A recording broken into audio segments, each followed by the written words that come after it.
I'm Kristen. Welcome back to UXUI Advocate, and I'm going to film something that I'm really excited about. It's portfolios. I'm going to share my portfolio.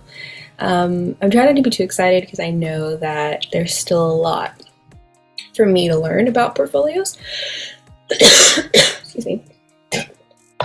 But I am excited to show what I have so far. I have two separate portfolios because I couldn't decide which one I liked, and I kind of trashed the first one that I'm going to show, and then I'll show the one that it's closer to kind of the ideal, or at least closest to the ideal of what I want. So yeah, I'm excited. We're going to get on to two portfolios. Like I said, I have two separate portfolios. One that I developed, I'm starting late October, and I liked it, but then I also started to not like it at the same time. I had like good 10 different people give me feedback on it, constructive feedback. My professors talk to me or provide feedback during class about it, and just looking at the whole thing, I always felt like something was just a little off about it. So I scrapped it, wasn't super happy about it, and then I finally developed a version 2 for a secondary portfolio, and that's the only one that I actually use on like my LinkedIn as well as my resume. So I'm going to share both. I'm going to share the first one that I put on the second one. I used a lot of, or tried to shop around with lots of different portfolio platforms. So like there's UXUI, there's Notion, there's Dribble, there's Squarespace and WordPress, and Wix. And Wix is the one that I finally decided to choose. Only because I felt like Wix was one, free. I don't have to pay for the domain if I don't want to. Hopefully I will one day. But I thought that it was best user-friendly wise. I wasn't a super big fan of WordPress. I just felt kind of glitchy to me a little bit harder to use. I heard it's super powerful, but I just couldn't figure it out. And then Squarespace, of course, you have to pay for it, so I didn't want to invest in it just yet because I didn't know if it would be beneficial to me because I don't know what I'm doing, or I didn't know what I was doing. So I landed on Wix, and I actually really like the site. It's super simple, super easy to use, and you can make some really cool stuff with it. So let's get into the first one. This is my first site, and when I first opened up Wix, like I said, I had no clue what I was doing, never used Wix, never developed or designed any type of interface ever. So I played it safe. I tried to just stick to some simple ideas, simple design within the site.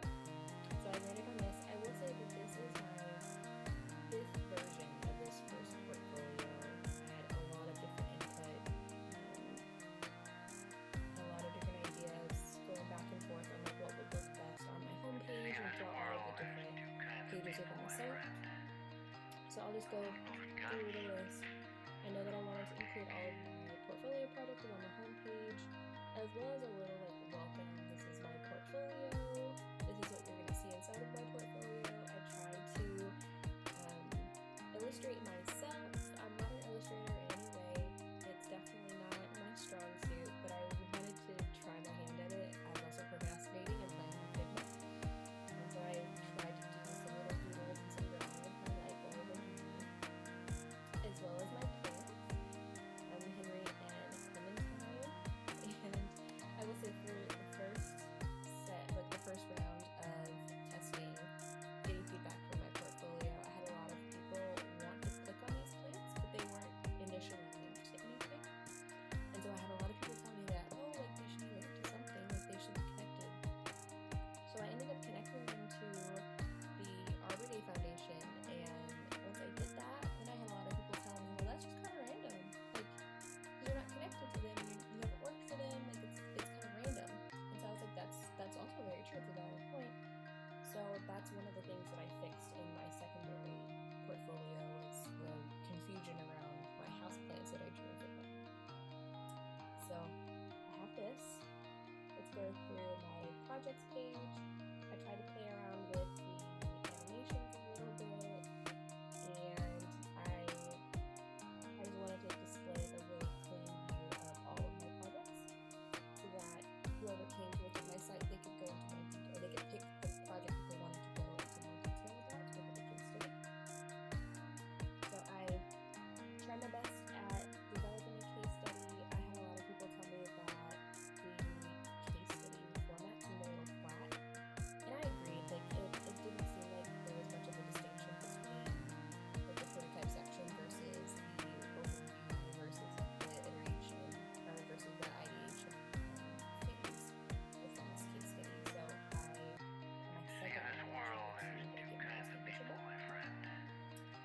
just goes into more detail. I tried to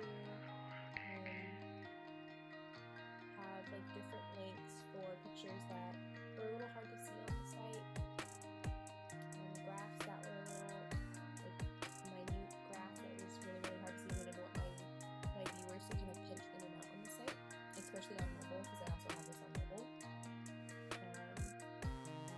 I made it a point to make sure that I included first off my user, who's Taylor, and I wanted to make sure that the research, like the foundational impact or the foundational research that I did to develop duplicity, I wanted to make sure that was included throughout the whole entire case study.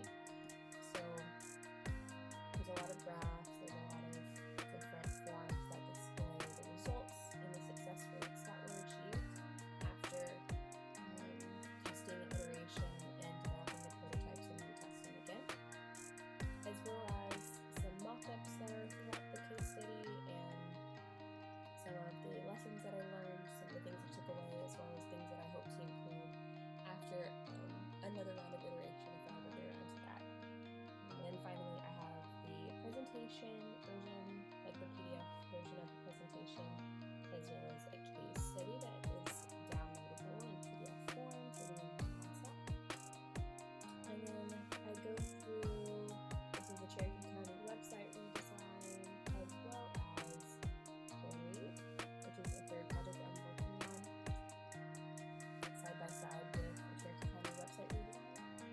I wanted to try to see what the layout should be like for the project that I build on my portfolio. And then I also have a resume page that is a PDF clickable version as well.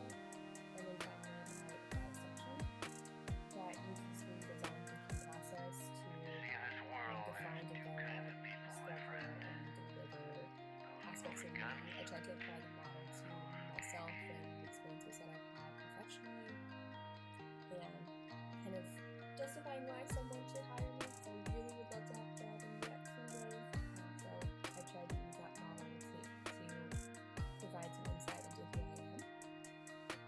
And then finally, a little bit more about me, what my Myers-Briggs, with that, I don't even know what it's called, my Myers-Briggs personality test result is, as well as some of the hobbies that I have that I'm doing UX-related stuff. So this is the first portfolio, as well as my socials and my name and my contact information down at the bottom. So with that, I took it, I ran with it, I kept some things from my secondary portfolio, but I knew that it was just missing something, and I couldn't quite tell what it was missing until I started playing around with just a completely new layout, or a completely new portfolio template. So this is my second one. Watch it load. Okay, so this is a newer version of that first portfolio that I shared earlier. I wanted to keep a lot of the same ideas, so like a hero of myself, a picture of myself as the hero, a little bit of bio about me, same with my socials, and some like values that I think are important to have as a UX designer. Same as my projects are on the home page. I kept with buttons that were clickable that made a viewer, like it made it easy for a viewer to just click directly on a project if they wanted to see that particular project. And then here at the bottom, I kept the illustrations that I made of me and the light bulb and everything, but I also wanted to use the design process to explain why I use it and how I use it and the purpose behind the case studies that I'm presenting. So I have that here, as well as just like a little welcome section that talks about like the portfolio, what's included in the portfolio, why I'm even having a portfolio in the first place, and what I hope that the viewer gets from looking at my case studies in my portfolio. And then finally here, I have a UX journey or a journey map of me.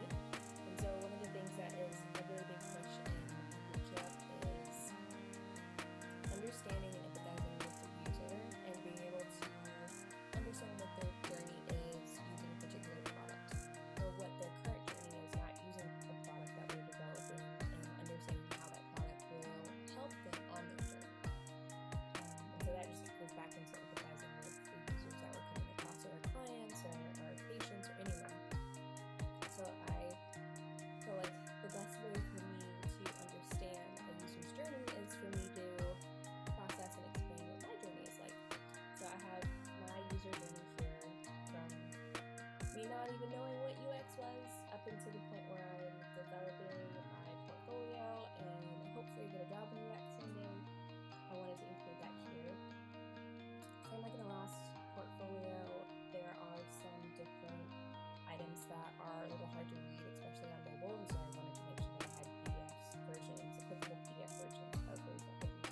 of course, with my socials and then my contact information. So I'm going to go to this projects page, and just like on the home page, it's just a detailed outline of the different projects that I have. And then with this, I changed the outline of my original case study. So like I said, one of the critiques that I had was that the case study sections didn't seem like they were detailed enough or they differentiated enough. So I played around with different sectioning and played around with different colors. And so I also included this like kind of background 3D effect that Wix has, which I had no clue existed until I stumbled across it. And I wanted to, in a way, show that there was like overlapping textures. And so I decided to make this kind of like this background texture box design in Figma, and then imported it into Wix as a picture, changed the background, and I really like how it turned out. I think that the sections are a lot more defined with how I would want them to be displayed for someone who's looking at my portfolio. And same as always, there's pictures that are tiny, and so they're linked to larger PDF versions. Same as always, I have videos that I've connected, as well as rounds of testing, different types of usability testing, rounds of research that was completed to develop triplicity, as well as a final prototype video. And some explanation on what was applied, some of the outcomes associated with the research that was done. Once again, larger picture of graphs that were completed, or graphs that were made, and then once again, some lessons, stuff that I would like to take and move to after iterating on the project more, as well as, once again, the PDF versions of my case study and my presentation if anyone wanted to download them. And then once again, I have the Cherokee County website redesign. I decided to include some videos as well as just a quick overview of the purpose and the challenge of the project. And then once I finish that project, I'll go into more detail about the different processes that created the end result. So I have that. And then finally, I have Perry. I don't even think I really explained what Perry was, but it's a concept app that I've slowly been developing over the last couple months now. And it's essentially supposed to help users track, select, and essentially remember the type of menstrual products that they use all within their phone. Because I know, at least for me personally, the people that I've spoken to, one of the things that we have issues with is finding a product, a menstrual product that we like, whether that's like a Diva cup or a pad, a tampon, a sponge, anything.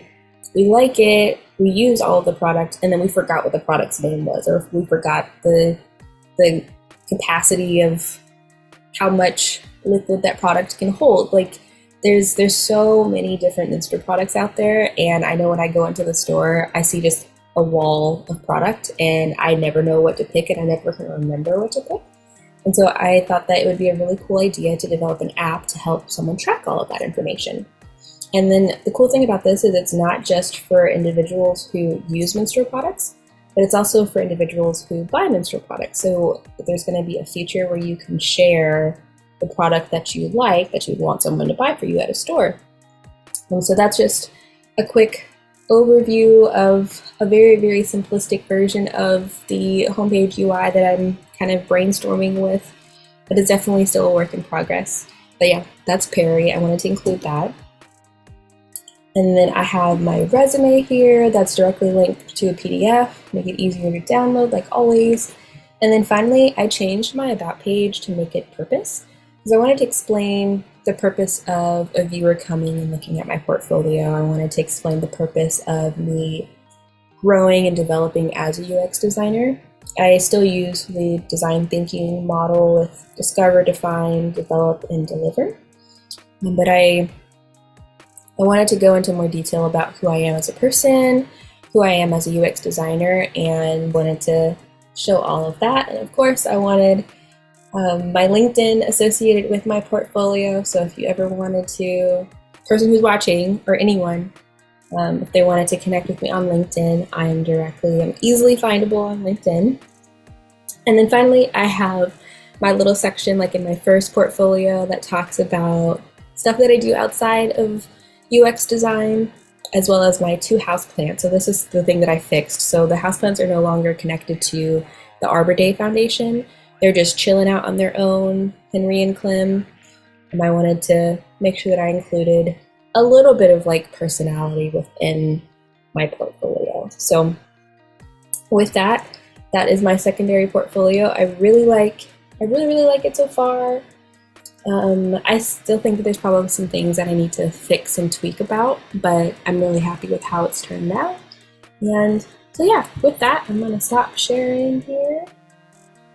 If you have any feedback, portfolio feedback that you think would be helpful for me as I like go through and iterate my portfolio even more, I would be more than happy to listen to that feedback. I'm always wanting to change things and switch things, and I know that over time my portfolio will get better and better. So if you have some constructive criticism or constructive feedback, or grows and glows, as my teacher says, I am more than ears. I would love to hear it. But with that being said, I think I'm going to end this video here. It's probably super long at this point. Once again, thank you so much for the individuals who are watching. Definitely follow me on Instagram, YouTube, and LinkedIn. You can definitely send me a connection on LinkedIn. I'm more than willing to connect. And so yeah, with that, thanks so much for watching. Bye, y'all.